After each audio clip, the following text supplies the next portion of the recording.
Está começando agora o Brasil em Debate de hoje, com transmissão pela TV Câmara e Rádio Câmara FM.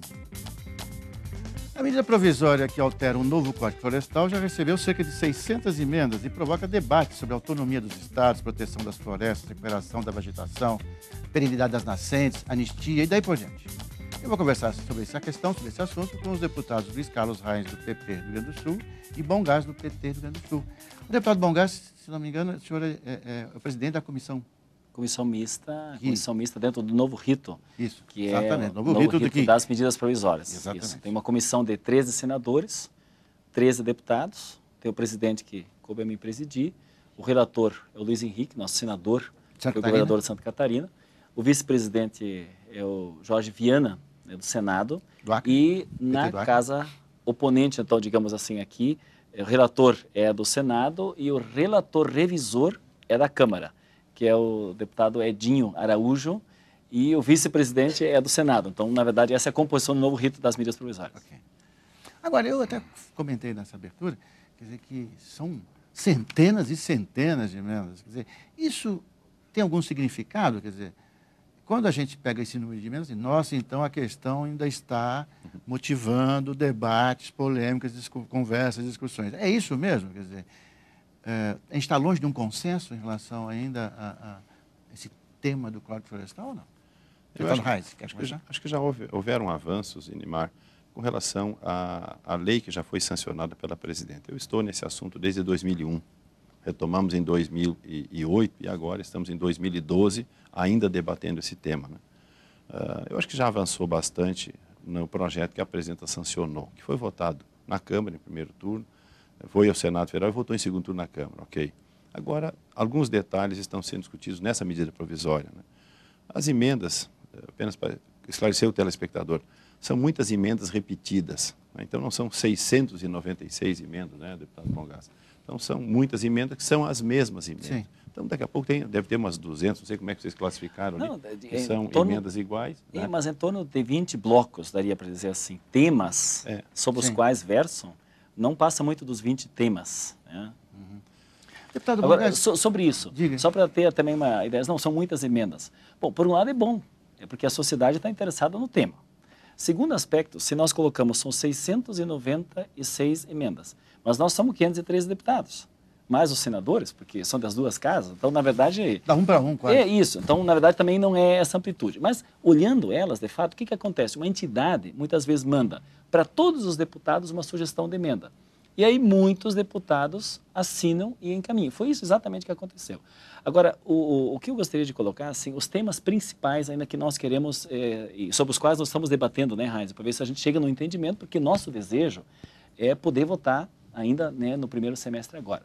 Mas a presidenta Dilma, ela teve, de fato, ao vetar alguns aspectos, né, da lei que foi aprovada na Câmara, fundamentalmente, que, na verdade, não davam a ideia necessária da proteção ao tema ambiental e principalmente no tema da água, ou seja, a recuperação das áreas ciliares, vamos dizer assim, das matas ciliares em torno dos reservatórios de água ou dos rios. Esse aspecto foi vetado. Então, nós precisamos recompor.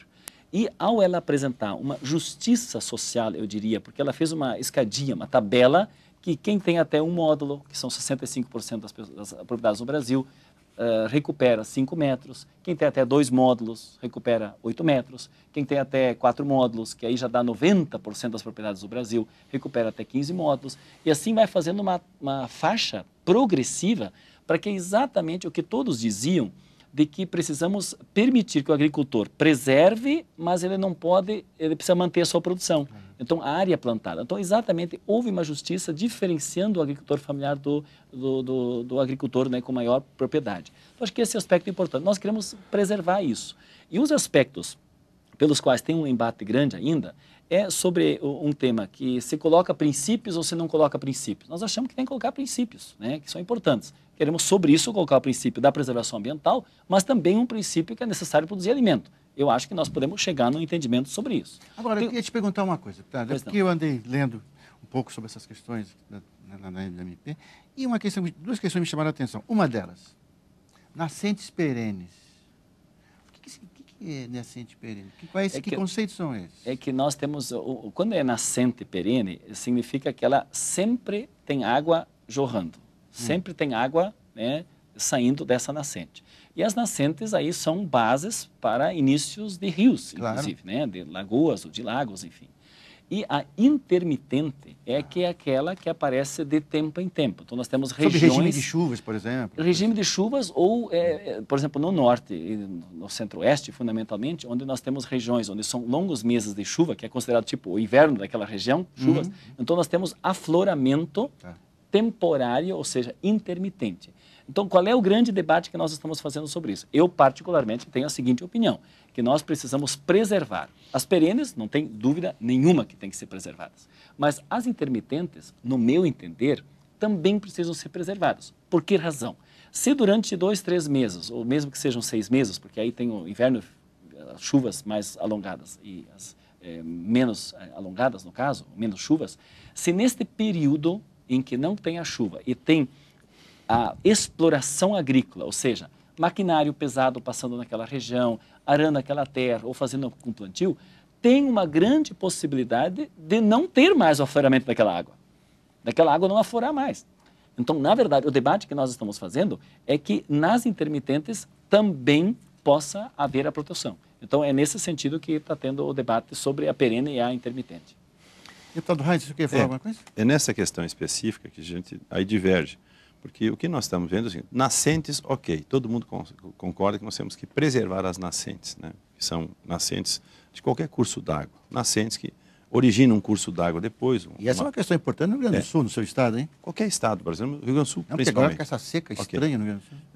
Então, essa é uma situação. Agora, os olhos d'água, que nós chamamos ou vertentes, aí é diferente, né? Então, nessa situação, por isso que tem o termo intermitente ou permanente. Nós concordamos com os permanentes.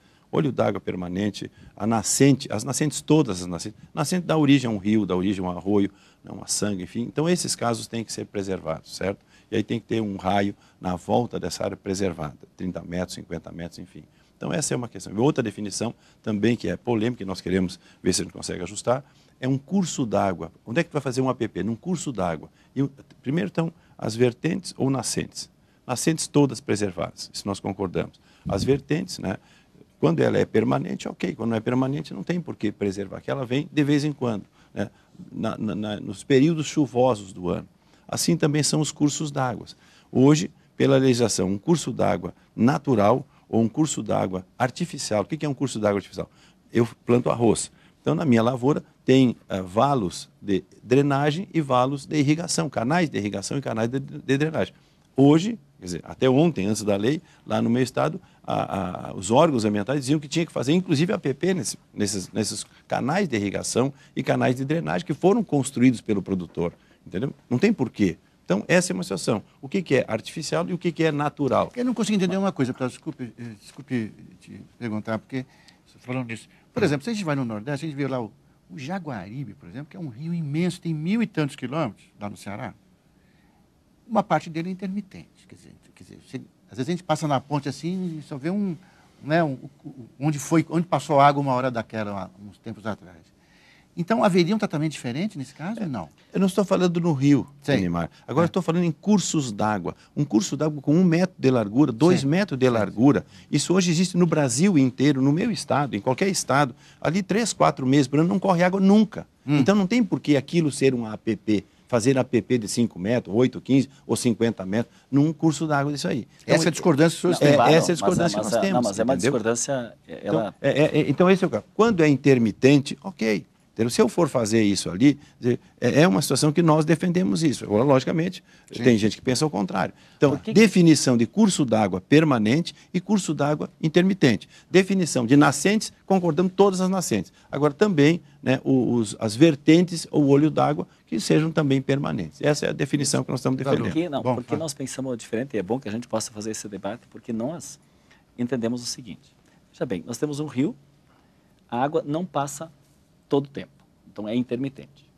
Neste caso, se aquele pedaço dentro do rio, entra uma máquina, coloca um adubo, passa um fertilizante, faz um plantio dentro daquele espaço, obviamente depois vai voltar a água, vai passar sobre aquele espaço a água. esta água vai estar recolhendo o próprio adubo, o fertilizante, o veneno, os agroquímicos que foram colocados. Eles estão, portanto, direto na água. Então, a nossa diferença nesse caso é claro. Todos os cursos de água, eles precisam, mesmo intermitentes, não ter a exploração agrícola, porque obviamente vão estar colocando agroquímicos nesse lugar. Isso nós não temos acordo. Deputado Mongato, não é exploração agrícola. Normalmente, nos cursos d'água não se explora. A gente não planta dentro do curso d'água. O que nós estamos dizendo é que não tem que fazer APP de 5 metros ou 10 metros ao longo, no entorno do curso d'água. Quando ele é intermitente, não tem porquê. Normalmente nós não plantamos, porque o ano que vem vai chover de novo e vai ter água de novo. Então, normalmente, onde eu conheço, ninguém faz isso. O cara plantar dentro de um curso d'água. Não planta dentro de um curso d'água. Ele planta até na margem do curso d'água. Mas tem emendas sobre isso e mesmo se eu tenho então, um lugar que é intermitente, nós entendemos que tem que ter a proteção, porque com a proteção mais facilmente nós poderemos retornar, até porque já tem experiências em alguns lugares, eu estava vendo isso num outro estudo no outro dia, que é o seguinte, em lugares onde foi feita a recomposição em torno de riachos que já não jorrava mais água, passou a retornar novamente água, o que é uma prova evidente de que, em tendo a proteção, poderá ter mais tempo água nesses espaços. Uma outra pergunta aqui, agora de um ser urbano como eu, acho que como milhões e milhões, dezenas de milhões de brasileiros, que é em relação àqueles cinturões verdes da cidade, onde são aqueles produtores de hortaliças, né? Esses que vão, todos os dias eles pegam, põem na Kombi, na caminhonete, levam para a cidade, né? Hortigranjeiro. O hortifruti granjeiro, que são aqui em Brasília tem, em São Paulo, Porto Alegre, todas as grandes cidades têm. Há algum debate sobre essa questão ou não? Sobre água e esse pessoal porque eles usam muita água, né? Sim. Mas há algum debate sobre isso ou está tudo a consenso? Tem a questão da irrigação. Uma coisa, por exemplo, é a proteção dos cursos d'água, que tem que proteger de qualquer jeito. Isso há consenso? Sim, isso há consenso. Então, eles vão fazer isso aí, todos os produtores vão fazer. Nessa linha que o Mongato falou, 5 metros, 8 metros, 15 metros. Sim, e grande parte desses produtores estarão nos 5 metros. São pequenos produtores. Pequenos produtores. Então, eles ficarão aí. Não tem um grande produtor lá de hortigranjeiro que planta 10, 50, 100 hectares. Não tem. Normalmente são pequenas áreas, são famílias que vivem dentro de pequenas áreas. Então, essa proteção eles vão fazer. E depois, a água. Aí sim, um outro problema que nós temos que discutir agora, que a gente não conseguiu fechar bem na lei, é a questão do armazenamento d'água, Edmar. No Rio Grande do Sul, por exemplo, se planta hoje 750 mil hectares de arroz irrigado com água armazenada da chuva, certo? Então, esse é um programa, é um projeto que o Estado brasileiro tem que fazer. E na lei nós temos que acertar. Isso é um debate que eu tenho emendas, por exemplo, nessa medida provisória. Como fazer para que eu possa armazenar mais água, facilitar o armazenamento d'água, para essa água no verão, no inverno ela vai embora, quando chove demais, né, eu não uso, ela vai embora, vai para o rio, vai para o mar e se evapora. O que eu quero? O que nós fizemos lá? Nós armazenamos essa água das chuvas excessivas que tem no inverno, para que eu possa usar no verão, quando eu tenho seca, para combater a estiagem, né? Então, nesse caso, nós temos emenda, e esse é um dos pontos que está sendo discutido nesse momento, na medida provisória, como facilitar a construção de açudes, principalmente em APP. Porque, às vezes, eu vou fazer um açude que tem 20 hectares de um alague. Aí tem 2 ou 3 ou 5 hectares que pega num APP. Hoje, a legislação não permite que eu faça esse açude nessa área. Então, eu não faço açude. Né? E tem essa questão. Então, esse é um dos pontos que nós estamos debatendo nesse momento com os parlamentares e com o próprio relator da matéria, o senador Luiz Henrique. Sobre isso, o tema da irrigação, nós até aprovamos agora um plano de irrigação. E é importante que haja realmente o Brasil está com estiagens. E nós temos, a questão não é ter chuvas, elas são suficientes. O problema é que elas são acentuadas num período e faltam em outro. Então, nós precisamos fazer reservas de água no período em que tem água. Né? Então, essa ideia de reservatório, com apoio para podermos fazer os reservatórios, é fundamental. Qual é a diferença e onde está a diferença? Se você pode fazer esses reservatórios em APPs, esta é a grande diferença. Porque, na verdade, sendo em APP, é que nós entendemos, é que nem quando você faz um barrageamento, pode ser para uma hidrelétrica ou para qualquer outro lugar. Você faz o estudo do impacto ambiental, se houver a aprovação do estudo do impacto ambiental, dentro do regulamento do órgão responsável, você vai fazer. Agora, liberar geral para que possa se fazer em toda a APP, nós achamos que não precisa estar no código, porque hoje já tem uma legislação que se eu quero fazer um reservamento, eu faço o meu estudo de impacto ambiental, faço o IRRIMA, recomendo, eu solicito, faço o meu projeto, se eu tenho autorização, é possível fazer. O zelo com a água, eu quero destacar isso. O Brasil, ele é uma potência de água doce. Nós temos a maior parte de reservas de água doce do mundo. Mas mal distribuída pela superfície do país. Exatamente. Né? Então, o planejamento hídrico, neste sentido, para que a gente possa preservar, armazenar, esse estudo a gente precisa fazer com um pouco mais de atenção. Né? Esse é o aspecto que realmente remeteria, e eu pessoalmente acho o seguinte, que nós não deveríamos incluir no código o tema da irrigação, até porque nós agora temos um programa especial votado, e trabalharmos mais as reservas de água, de irrigação efetivamente, em áreas fora da APP. Então, eu sei que as pessoas dizem assim, não, mas é ao longo do rio que está mais úmido, eu posso armazenar melhor. Bom, vamos ter que colocar tecnologia, inclusive a pesquisar isso, como é que a gente pode fazer essas reservas em espaços que não sejam, transformar, por exemplo, nascentes, poços ou outras áreas úmidas que irrigam e produzem, são produtores de água para os rios, que nós vamos fechar para usar para irrigação. Então, esse aspecto ele é muito polêmico, mas eu acredito que nós temos que avançar no programa de irrigação. E tendo autorização de um menor impacto, porque impacto sempre vai ter, né? Aí não adianta, impacto sempre vai ter, mas se a gente tem a autorização do órgão responsável, bom, aí é outro departamento, o que hoje a lei já confere. Não confere. Só contrapondo o deputado Bongás, hoje, deputado Bongás, no Rio Grande do Sul, que é o nosso estado, a FEPAM não autoriza nenhum caso de construção de barragem em APP. E no Brasil inteiro não é permitido. Então, o que nós estamos fazendo é permitido nesse estado, nesse caso aqui. Né? E essa experiência nós já temos no Rio Grande do Sul. Há mais de 100 anos se irriga no Rio Grande do Sul. Certo? É o estado pioneiro em irrigação, depois Santa Catarina. Então, esse armazenamento da água, parte da APP tem que ser usada, quer dizer, parte da APP que eu estou usando. Né? Então, o que nós temos que fazer? O Plano Nacional de Irrigação não contempla o que nós estamos falando. Ele não contempla. E esta lei veio do Senado, passou na Câmara, voltou para o Senado. Quer dizer, eu não posso mais alterar a lei. Então, o que nós estamos fazendo nesse momento é fazendo essa alteração. Né? O Ministério da Agricultura concorda, o Ministério da Integração, onde tem uma Secretaria de Irrigação, concorda, o próprio Ministério da Pesca, onde tem Aquicultura, concorda. Eu só tenho um embate com relação ao meio ambiente. E se tu está dizendo, que vou te falar por experiência, eu sou agrônomo, sou produtor, tenho barragem na minha propriedade, né? Eu não vou acabar com uma vertente ou com uma nascente.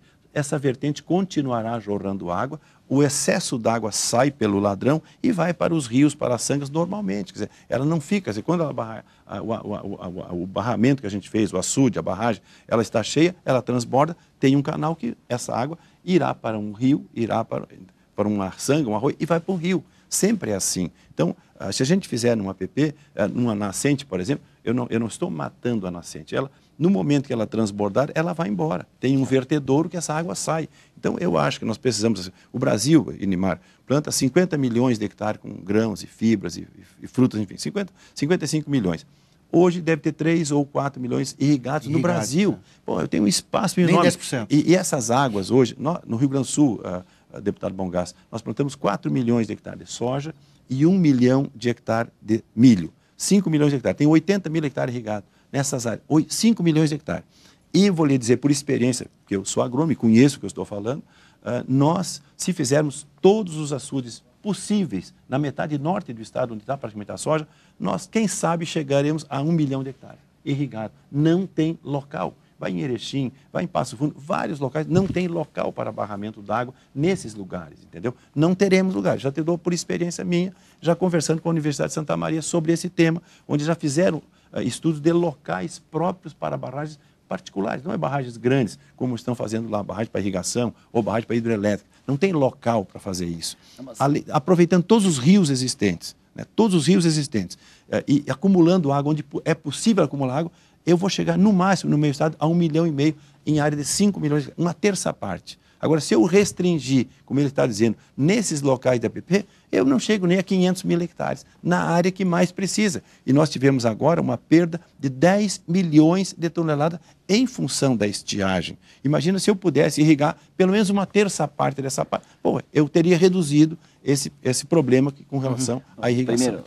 Para fechar esse tópico. Não, mas primeiro sobre isso. Então, na verdade, é possível você ter mediante autorização. Se o órgão ambiental não aprova, é outro departamento. Não aprova porque a lei não permite. Não permite, não é verdade. Hoje tem várias barragens. Hoje tem várias barragens feitas, só faz o estudo do impacto ambiental. Não. É por isso que tem. Essa é a questão. Então, existe, se o órgão não aprova, bom, aí é um departamento que ele avalia se tem a questão de impactos. É porque a lei não permite, Bongasto. A lei diz que eu não posso derrubar uma árvorezinha lá. Não, tem 2 hectares. Hoje tem várias, é que nem as represas. Hoje tem várias represas, elas são feitas na água, nos rios, onde são APPs. Você tem o estudo de impacto ambiental, todas as barragens são nesses lugares. É o estudo de impacto ambiental. A Belo Monte, a maior hidrelétrica do Brasil hoje, ali tem um estudo, aí diz que é interesse social. Agora, um pequeno produtor em Santo Cristo, ele quer fazer 2 hectares de pastagem irrigada e fazer um açudezinho para 5 hectares, ele não pode, ali não é interesse social. Entendeu? Essa é a diferença que tem na lei. Essa é a diferença da lei. Entendeu? Eu estou estudando esse assunto. Se não tem o estudo de impacto ambiental, não é questão disso. Não pode fazer. Sobre o tema da irrigação, que é o que importa, tá? Nós temos uma altíssima produtividade. Já hoje, nós temos que trabalhar irrigação, programas, infelizmente, as políticas públicas. Hoje nós estamos debatendo com os governos exatamente isso, para ter estímulos para as pessoas poderem fazer barragens. Mas eles não podem. A lei não permite. A questão da irrigação, eu fui ver outro dia exatamente propriedades, porque eu sou um pequeno agricultor, né? No município de Santo Cristo, fui dirigente sindical. Eu visitei esses dias propriedades no mais alto da seca que nós tivemos no Rio Grande do Sul. Um pequeno açude irrigando praticamente 1 hectare de terra. Manteve a pastagem, era um oásis no deserto. Tudo seco e essa irrigação, mantendo a pastagem e mantendo o leite, que é a característica maior da nossa produção, que gera renda da agricultura familiar, que tem uma grande produtividade. Isso é necessário que se faça. A questão é de onde você pega essa água. E aí que está a diferença. Você organizar, e não é possível que a tecnologia que nós temos hoje, os reservatórios possíveis, com, sei lá, com lonados ou com outras estruturas, que é isso que você faz quando você faz esterqueiras, possam armazenar, ter outorga da licença da água para esses reservatórios, alimentar esses reservatórios, tanto para o consumo dos animais, para as plantações. Então, esse é um processo que nós temos que, universalizar. Agora, a diferença está se você pode pegar em APP ou fora da APP. E esse é o debate que nós estamos fazendo. Eu acho que a gente ficou um pouco, talvez até culpa minha aqui, porque a gente ficou um pouco nessa questão e o Código Florestal é muito amplo, né? Multivariado. Então, como a gente está acabando o nosso tempo, eu queria fazer colocar a última questão. Muito bem. E qual é o tema mais difícil dessa medida provisória? Tem algum tema que merece mais atenção, vai ser mais difícil discutir ou, digamos, todos estão bem conversados? Não, eu acho que a parte principal a presidenta resolveu, que era a ideia de termos anistias, né? Hoje nós temos um processo que não tem anistias, né, no projeto de lei que foi enviado. Ela faz uma justiça entre pequeno e grande proprietário, porque o grande discurso era de que os pequenos não teriam onde plantar. Então, tem uma recuperação, preserva a água, mas em formas diferenciadas. Eu acho que esses 2 elementos, para mim, são os principais. Então, o Código, no nosso entender, precisa manter os princípios, ele precisa garantir esse processo da diferenciação. Nós não podemos generalizar o pedido que tem, porque os grandes têm o mesmo tratamento dos pequenos. Bom, nós achamos que quem tem muita terra precisa preservar mais, entendeu? Mais espaço. E o que nós precisamos fazer é um programa de estímulo para a recuperação. O Brasil pode, tecnologicamente, produzir muito mais, sem derrubar novas matas. Esse é o grande sentido. Então, nós podemos crescer, aumentar a produtividade com tecnologia e preservar. E é exatamente a linha que nós estamos trabalhando. Eu não quero um extremismo de um lado, nem um extremismo do outro. O meu esforço, eu como presidente hoje da comissão, é exatamente produzir preservando e preservar produzindo. E esse é o convite que nós estamos fazendo. Vamos já em votação, apresentar o relatório segunda-feira, e na terça nós vamos iniciar o processo de votação na comissão mista. O senhor tem expectativa, não sei, eu quero saber dos senhores, de que essa votação acontece antes do recesso? Semana que vem. Nós queremos fazer semana que vem. Semana que vem. Muito bem. Quero agradecer aqui, deputado Luiz Carlos Reis, PP Rio Grande do Sul, né? Tá. Deputado Bongás, do PT Rio Grande do Sul também, presidente da comissão. Yes. Né? E espero que as coisas ocorram rapidamente, né? As pessoas vão dizer, puxa, está na hora também de se passa na comissão, esse grande vota tema. na comissão, depois vai para a Câmara e depois para o Senado. Isso. E agradecer você também que está aí, ficou aqui com a gente, acompanha a gente até agora. Até a próxima.